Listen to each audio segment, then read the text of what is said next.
Hello students, welcome to theory of abrogation. मैं हूं काशिफ खान और आज मैं आपके लिए लेकर आया हूं 1 मार्च से लेकर 15 मार्च तक की सारी लीगल अपडेट्स को। वीडियो में आगे बढ़ने से पहले आपके लिए कुछ इंपॉर्टेंट इन्फॉर्मेशन है। अगर आप कर रहे हैं किसी भी स्टेट के जुडिशियल सर्विस एग्जामिनेशन की तैयारी, तो थ्योरी ऑफ एब्रोगेशन के थ्रू आप इसकी तैयारी घर बैठे कर सकते हैं हमारे मेंबरशिप प्लान के साथ।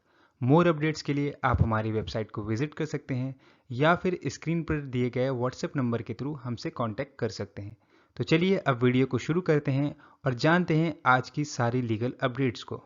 स्टूडेंट्स, जो सबसे पहली लीगल अपडेट्स है वो है 1 मार्च 2023 की। यहाँ पर जस्टिस अजय रस्तोगी और जस्टिस बेला त्रिवेदी की बेंच ने Imtiyaz Ahmad Malla versus state of Jammu and Kashmir के केस में हेल्ड किया that mere acquittal in criminal case does not entitle an employee to reinstatement in service. इस केस का फैक्ट ये था कि यहाँ पे जो पिटिशनर है वो अपॉइंट हुआ था as a constable in the Jammu and Kashmir executive police. बाद में उसके अपॉइंटमेंट को जो है वो डीजीपी के थ्रू जो है कैंसिल कर दिया गया इस ग्राउंड में कि ये पाया गया कि वो पहले से ही किसी क्रिमिनल केस में इन्वॉल्व था और उस केस में उसको अरेस्ट किया गया था 4 दिन के लिए, जिस चीज़ को उसने अपॉइंटमेंट के टाइम में कंसील किया गया था। अब जब हाई कोर्ट के पास ये मुद्दा गया तो हाई कोर्ट ने डीजीपी के जो कैंसिलेशन के ऑर्डर थे उसको सही करार दिया और कहा कि कोर्ट इसमें किसी भी तरीके का इंटरफेयर नहीं करेगी। बाद में जब एपेक्स कोर्ट में ये गए तो वहाँ पे उन्होंने अपना कंटेंशन रखा कि इनका जो इक्विटल है उसको कंसिडर किया जाए ऑनरेबल इक्विटल। अब ऑनरेबल इक्विटल क्या होता है, इसकी डिफिनेशन सुप्रीम कोर्ट ने आरबीआई वर्सेस भोपाल सिंह पंचल के केस में एक दी थी और कहा था कि ऑनरेबल इक्विटल का मतलब ये होता है कि जब कोर्ट जो है वो आपको इक्विटल कर दे after considering all the evidence which is produce by the prosecution, और प्रोसिक्यूशन जो है वो फेल हो जाए ये प्रूफ करने में कि जो चार्जेस आपके खिलाफ लगे हैं वो चार्जेस सही हैं।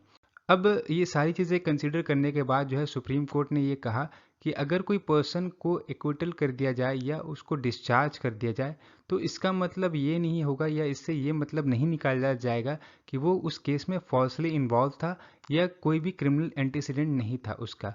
तो इस वजह से जो है सुप्रीम कोर्ट ने यहाँ पे जो हाई कोर्ट के ऑर्डर थे उसको बरकरार रखा और कहा कि जो डीजीपी का जो कैंसिलेशन का ऑर्डर था वो सही था और इनको जो है दोबारा जो है सर्विस देने से मना कर दिया।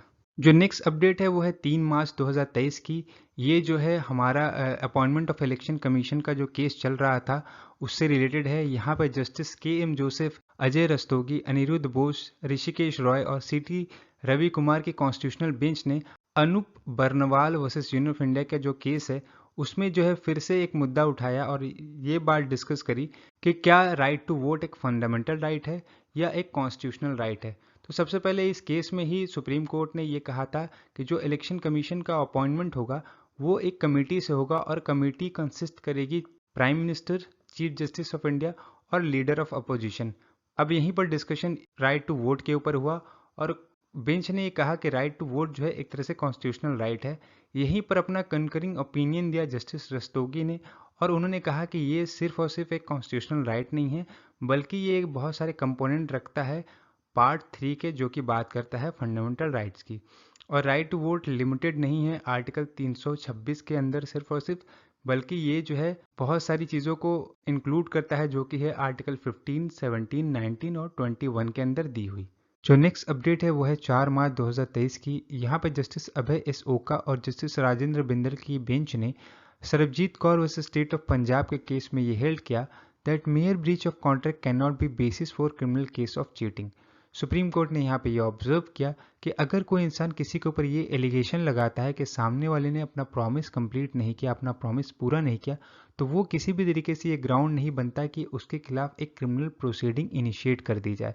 सुप्रीम कोर्ट की बेंच ने यह भी कहा कि ब्रीच ऑफ कॉन्ट्रैक्ट जो है वो किसी भी तरीके से क्रिमिनल प्रोसीडिंग को इनिशिएट करने का ग्राउंड नहीं बनता है और उसको चीटिंग नहीं कहा जाएगा अनलेस एंड अनटिल एक तरह से फ्रॉडुलेंट इंटेंशन हो या डिसऑनेस्ट इंटेंशन हो उस पर्सन की जिसने वो कॉन्ट्रैक्ट ब्रीच किया है और वो जो इंटेंशन है उसकी वो at the beginning of the transaction हो, मतलब कि उसने जब कॉन्ट्रैक्ट कर रहा हो तभी उसने इस तरह की इंटेंशन अपने दिमाग में रखी हो और उसी को कंटिन्यू करते हुए उसने कॉन्ट्रैक्ट को ब्रीच किया हो। तो जैसा कि आप सभी को पता है कि सेक्शन 415 ऑफ आईपीसी जो है वो चीटिंग की बात करता है और वो भी यही कहता है कि जो चीटिंग का सबसे इसेंशियल एलिमेंट है वो ये है कि सामने वाले की जो इंटेंशन है वो फ्रॉडुलेंट होनी चाहिए और डिसऑनेस्ट होनी चाहिए। जो नेक्स्ट अपडेट है वो है 7 मार्च 2023 की। यहाँ जस्टिस एस रविंद्र भट्ट और जस्टिस दीपांकर दत्त की बेंच ने Premchandra versus state of Maharashtra के केस में हेल्ड किया that section 313 CrPC shows light on the prosecution evidence. अब 313 जो है बात करता है power of court to examine the accused, मतलब कोर्ट के पास पावर है कि वो एक्यूज को एग्जामिन कर सके, उससे क्वेश्चन पुट अप कर सके, जो भी सर्कमस्टांसेस हैं वो एविडेंस हैं उन सब चीज़ों को चेक करने के लिए। तो सुप्रीम कोर्ट ने कहा कि जो 313 के सब क्लॉज 5 में जो रिटन स्टेटमेंट देता है एक्यूज, अगर वो एक रिटन स्टेटमेंट देता है और कोर्ट जो है उसको एज ए एग्जिबिट रखती है रिकॉर्ड में, तो उस स्टेटमेंट को जो है एक पार्ट समझा जाएगा उन स्टेटमेंट को जो स्टेटमेंट दी गई है सेक्शन 313 के सब क्लॉज 1 में और सेक्शन 13 के सब क्लॉज 4 में। जो नेक्स्ट अपडेट है वो है 8 मार्च 2023 की। यहाँ पर जस्टिस बी.आर. गवई और जस्टिस संजय करोल की बेंच ने Nikhil Chandra Mandal versus state of West Bengal के केस में ये हेल्ड किया that extra judicial confession is a weak piece of evidence. इस केस में फैक्ट ये था कि जो एक्यूज है निखिल चंद्र मंडल, उसको सबसे पहले ट्रायल कोर्ट ने एक्विटल कर दिया। उसके बाद में जब हाई कोर्ट में वो अपील में गए तो वहाँ पर हाई कोर्ट ने उनको जो है मर्डर के अंदर जो है कन्विक्ट किया। अब इस हाई कोर्ट के ऑर्डर को सुप्रीम कोर्ट में अपील में चैलेंज किया गया, तो सुप्रीम कोर्ट ने इसमें जो है जो एक्स्ट्रा जुडिशियल कन्फेशन है उसके ऊपर अपना एक ऑब्जर्वेशन दिया। सुप्रीम कोर्ट ने ये कहा कि जो भी इंडिपेंडेंट रिलायबल कॉरोबोरेटिव एविडेंस हैं उनको सबसे पहले कोर्ट देखेगी before placing any Reliance upon the extra judicial confession. मतलब एक्स्ट्रा जुडिशियल कन्फेशन के ऊपर भरोसा करने से पहले जो भी इंडिपेंडेंट एविडेंस हैं उनको सबसे पहले कोर्ट जो है वो देखेगी।